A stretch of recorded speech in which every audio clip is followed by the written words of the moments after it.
Eh bien, bonsoir tout le monde, ravie de vous retrouver pour notre petit moment déco. J'espère que vous allez bien. Chez nous, ça tourne à l'orage un tout petit peu. Alors, j'espère que vous m'entendez bien, que vous me voyez bien. Tout va bien. Théo est en train de lire les commentaires. Surtout, n'hésitez pas, s'il vous gêne, de les balayer sur la droite.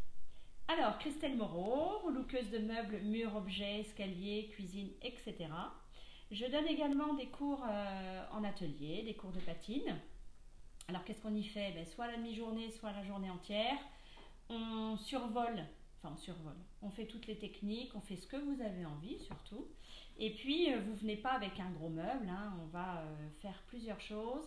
Et justement, je vous propose de faire ce genre de choses. Voilà, il est presque terminé. Donc, je vends également les peintures pour faire tout ceci, enfin les peintures, les produits, il y a une multitude de petites choses. Et voilà, tout simplement. Alors voilà, vous vous souvenez, vous avez vu la photo avant de ce fronton. Bien écoutez, amoureuse de ces images avec mon ami, parce qu'il lui j'ai mon ami qui est tapissière, donc sur maintenant à qui il appartient. Voilà. Donc qui adore aussi ce genre d'image. On est parti là-dessus et puis je voulais faire un loft. D'ailleurs on va travailler aussi pour faire une harmonie en déco. On va travailler également le loft. Alors un transfert, hein, vous avez vu le transfert, je l'avais mis en photo. J'en ai mis également ici et là un loft qui a été patiné noir. Voilà, et puis j'ai fait des petits liserés craies et j'ai joué avec la patine, les ombres pour arriver à avoir quelque chose comme ça. Donc quand j'écris on ne jette pas, on ne jette plus, on transforme en relook, c'est vrai. Et si vraiment vous avez envie de tout jeter, même des choses dont vous aurez hérité, surtout, non, il y a toujours possibilité. Et puis si on n'a pas l'idée dans l'instant, on peut avoir l'idée après. On ne m'entend pas bien? Il faut que je parle un petit peu plus fort. Donc voilà, il y a toujours à un moment donné, on sait, on a l'idée, on a vu quelque chose. C'est vrai que sur Pinterest, c'est vraiment une banque d'idées, une banque d'images. Donc il y a toujours moyen. Et puis sinon, ce que vous faites, vous me dites j'ai ça, ça et ça. Qu'est-ce qu'on peut en faire?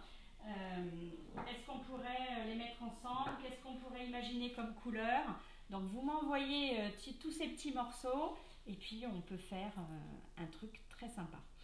Pour le transfert, surtout n'hésitez pas à faire une belle impression avec Optimal surtout, voilà, à faire l'effet miroir et puis ne pas aller trop vite. Hein. Surtout quand on met les Léotransfert, voilà. Surtout quand on met les Léotransfert, on maroufle bien, on chasse toutes les bulles. Parfois il peut y avoir des plis, ça peut arriver, mais ça après on le ponce, hein, une fois que c'est bien sec. Quand on le pose, on maroufle, on met bien à plat, on chasse l'air, on chasse le surplus le col, ça ne sert à rien, ça ne va pas adhérer plus. L'encre, il faut lui laisser le temps d'adhérer au support. Et puis on enlève délicatement, puisque le papier est bien détrempé, on enlève délicatement la première couche de papier que l'on bouloche, ou parfois elle s'en va vraiment en lambeaux. Et surtout, on ne va pas plus loin, et c'est pour ça que j'ai tout à mes débuts commencé et recommencé à nouveau, parce qu'on veut voir le résultat, on veut aller trop vite. Non, on enlève la première pellicule et on s'arrête. Et le lendemain, même au bout de 10 heures, voilà, ou 8 heures, 10 heures, le lendemain quand on se réveille, eh bien, écoutez, on peut même y aller au tampon Gex, ça a bien séché, l'encre elle est bien passée sur le support et normalement il n'y a aucun souci. Donc on ne va pas plus vite. En atelier, ce qui va se passer, c'est que, bah oui, on va jouer du séchoir, mais là on sèche bien. Mais vraiment, c'est tout en délicatesse. On le fera ensemble, et j'en ai déjà fait, mais on le fera ensemble en direct. Mais vraiment, il faut jouer du séchoir et croyez-moi, c'est pas super au niveau du micro. Donc voilà. N'oubliez pas de partager mon live si vous voulez bien et puis d'aller sur ma chaîne YouTube, même s'il y a un petit peu de retard pour les lives. Alors, on va faire une nouvelle composition. qu'est-ce qu'on va faire? Alors, j'ai trouvé un miroir. Je vais essayer de pas vous le mettre. Voilà, un miroir. Bien évidemment, je vais le défaire avec les agrafes. Je vais le nettoyer. J'ai envie de le mettre. C'est un petit peu encombré, hein. Hop, pas faire de bêtises. Donc, planche de bois. Ça, c'est comme, vous savez, là, avec le plat à tarte. Donc, planche de bois. Je vais venir le mettre comme ceci. Et puis, j'ai tout simplement envie de mettre 2 petites appliques. Alors, ça va être serré, mais bon, je pense que ça va le faire. Non, ça va venir à l'extérieur comme ceci. Voilà. Donc, ce soir, on va pouvoir peindre là-dessus parce que on peut attaquer hein, direct. Hein. On peut attaquer direct. Je crois qu'on va là. J'ai envie de faire ondé blanc au niveau du miroir. Et puis, je vais faire un cadre gris de Suède. Voilà, on va essayer de jouer comme ça. J'avais des doutes où j'aurais fait un cadre ondé et le fond gris de Suède, étant donné qu'on a travaillé le ondé, mais bon, ça va venir. Je dis des bêtises. Non, je voulais faire ça, mais en fait, on va faire en harmonie avec le fronton, on va faire du loft. On va rester là-dessus. Vous allez voir comme ça ce que ça donne sur une partie carrée. J'avais rêvé gris de Suède, mais voilà. Et je vais faire du loft et du blanc et de la patine noire. Voilà, peut-être qu'on mettra des petites moulures, mais on en reparle après. Alors, donc ça c'est du métal. Puis bien évidemment, je vais être obligée de le nettoyer. Donc, j'enlève cette petite chose que je remettrai bien évidemment après. Pourquoi je remets? Parce que ça sert aussi de support. Vous savez, quand on va mettre un petit abat-jour, parfois il y a du métal qui se serre et qui se permet de se clipser. Comme ceux que j'ai là en fait, voilà. Ou alors on met une ampoule et on vient visser et ça se met directement par dessus. Donc ça je l'enlève, pour le moment j'ai pas besoin de le nettoyer, c'est du plastique mais je vais m'en occuper après. Et puis électrifié ou pas, je ne pense pas forcément, donc ce que je vais faire c'est que je vais couper le fil. Voilà, donc ça c'est tout simple avec une petite pince coupante, ou alors je veux l'électrifier. Et puis, écoutez, je fais un trou derrière la planche et comme celle-ci est électrifiée. Donc voilà, ça c'est comme on veut. Je n'ai pas envie de me lancer dans l'électricité. Et mon cadre, bon, qui est assez vieux quand même, mais bon, à mon avis qui a été gratté, qui s'est un petit peu ouvert. Je vais m'en occuper avec la pâte à poche. Vous savez, la pâte à poche, c'est ce qui va servir donc à reboucher les trous. Hein, et puis qui sert également pour faire des pochoirs en relief. Donc, comment je fais? Et c'est la partie métal qui est intéressante là pour le coup. Alors, ce que je vais faire, mon Éléocline. Donc l'Éléocline, c'est mon ami pour la vie. Hein, on est d'accord? Ça sert. Surtout que j'ai pris le dégribois. Je suis trompée. Encore, je me disais que la bouteille n'était pas pareille. J'ai un fond, il faut que j'en ai recommandé, je l'attends. Donc l'Éléocline, ça sert à quoi? En plus, la nouvelle version, franchement, elle n'a pas trop d'odeur. Je dis pas du tout d'odeur, mais elle n'attaque pas du tout le nez. Il n'y a pas besoin d'ouvrir en grand, d'aller mettre au jet d'eau son meuble ou quoi. Franchement, il est super. Alors, qu'est-ce que je vais faire? Soit je le passe, je le mets sur une éponge et je le passe comme ceci. Voilà. Et là, j'essaye bien évidemment de tout balayer. Ce qui va partir, ce qui doit partir, partira. Voilà, tout simplement. Ça peut avoir un côté un peu savonneux. Et puis, je vais le laisser sécher 5 minutes. Si je veux aller dans les interstices ou s'il y a des trous, parce qu'il faut vraiment que j'en mette un petit peu partout, bien écoutez, voilà, j'y vais au pinceau. Donc tout simplement, déjà, vous n'allez peut-être pas le voir, mais je peux vous dire, rien qu'en une seule application, il y a déjà du changement, ça a déjà opéré. Bon, moi je veux pas que ça redevienne brillant côté or, je veux que voilà, tout ce qui est crasse, je pense pas que ce soit ciré bien évidemment. Alors on me posait la question, l'Éléocline ou la Saint-Marc? Alors la Saint-Marc, c'est très bien aussi, mais ça peut laisser aussi des petits cristaux de soude si on rince pas bien. Et c'est surtout que ça décrasse, certes, mais ça, c'est notre dessireur. Donc c'est vraiment, ça dessire. Pour un bidon comme ça, je vous mens pas, hein, je fais 2 cuisines avec. Donc on n'en utilise pas forcément beaucoup. Et en plus, si on peut le mettre dans des petits vapeaux comme ceci, et mettre 50 d'éléocline, 50 d'eau, et on arrive à nettoyer les joints, à faire... alors on va pas nettoyer sa table où on mange tous les jours, hein, ça ne sert à rien, on n'est pas là pour...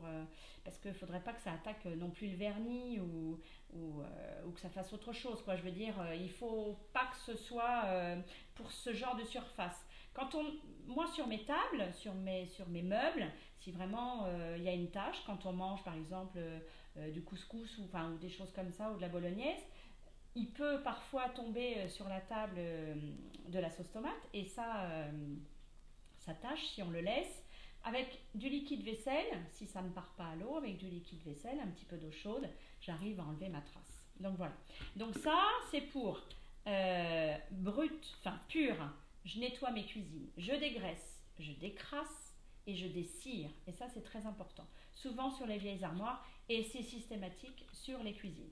Donc voilà, ça c'est important. Donc ça, je vais les faire avec les Léocline. Et ensuite, au bout de 5 à 8 minutes, je rince. Voilà. Hein, je rince avec mon éponge propre. Voilà, j'enlève le surplus de produit. Comme on n'en met pas forcément beaucoup non plus. Bon là, je sais que c'est pas très très sale.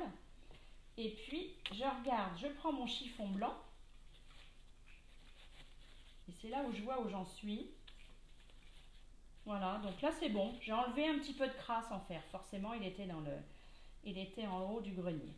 Donc voilà, ça me va bien. Si j'ai pas plus de traces que ça et puis que j'ai tout enlevé, il n'y a pas de souci. On va passer au cadre. Et ça c'est important, hein, faut pas négliger cette passe-là. Et vraiment, je sais pas si on voit la différence, mais voilà, on voit un petit peu l'effet de l'éléocline. Ça a ravivé. Alors, mon petit cadre, je vais y faire attention parce qu'il est quand même abîmé et j'en ai besoin. Alors, mon petit cadre, je prends mon chiffon blanc, hop, je viens le mettre un petit peu dans l'eau. Et ce que je fais,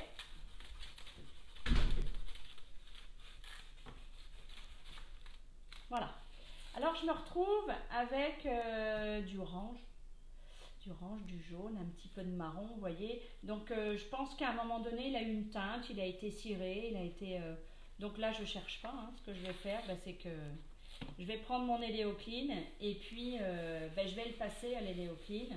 Je vais mettre du produit, je vais le passer, je vais attendre 8 minutes et puis je vais le rincer avec mon éponge et je recommencerai encore avec ceci pour voir. Surtout, bon là, il n'y a pas besoin de grande eau, hein. Mais ce qui est bien, c'est que j'ai toujours une éponge propre. Et puis, il y a ceci aussi. Essayer de ne pas faire de bêtises. Ça, c'est la manchette microfibre. Et elle est vraiment extra quand là, vous commencez à avoir des grandes surfaces. Ou quand bien même. Hein. Et donc là, vous nettoyez, vous rincez à grande eau. Et je peux vous dire que... elle est hyper absorbante et c'est super agréable. Et en plus, c'est lavable à 60 degrés. Donc voilà, donc ça on va faire ça, je vais juste passer mon loft, oh là je vais vous faire du bruit dans l'oreille. Donc ce soir on va juste faire ça, moi je vais nettoyer tranquillou, vous avez vu c'est pas compliqué, on n'est pas dans du gros bois très foncé, très encrassé, très ciré, je vais juste prendre le côté, alors est-ce que dans ces bois là vous avez un côté plus lisse que l'autre et l'autre a beaucoup d'aspérité. Bien écoutez, je pense qu'elles ne sont pas dans le sens où je voudrais, donc je vais prendre celui-ci. Donc tout simplement, hop, je remue bien, oui Théo, il y a une question, je remue toujours bien mes pots et puis là j'y vais directement, j'écoute.